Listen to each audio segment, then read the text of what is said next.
ਨਿਸ਼ਾਨ ਨੇ ਇਸ ਤਰ੍ਹਾਂ ਨਹੀਂ, ਜਿਸ ਤਰ੍ਹਾਂ ਉਸ ਜਬਲੇ ਰਹਿਮਤ ਹਾਂਜੀ ਉਸ ਤਰ੍ਹਾਂ ਹੀ ਨਿਸ਼ਾਨ ਹੈ। ਇਹਦੇ ਵਿੱਚ ਅੰਦਰ ਵਾਲੇ ਪਾਸੇ ਪਿੱਲਰ ਹੈ ਹਾਂਜੀ ਇੰਝ ਹੀ ਹੈ ਨਾ।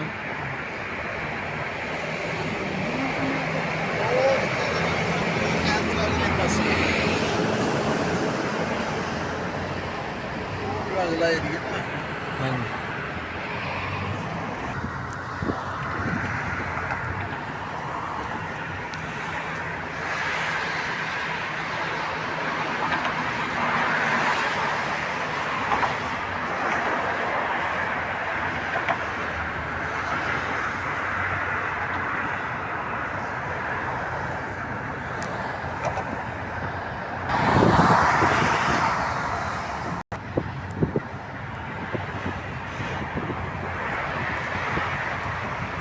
नहीं ओपन है सारा एरिया।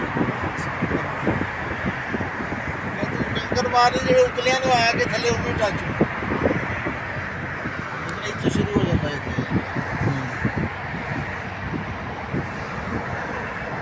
ये मतलब जिधर जाना अगे ना जी वो पुल ते चढ़ के या पैदल वाले थले फिर पुल वाले ने उत्तों मतलब डिफरेंट रास्ते है जी।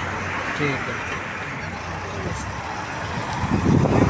मैदान है पैदल वाले ने जाना पैसे थले जिधर आना ना चलो क्या पैदल हम्म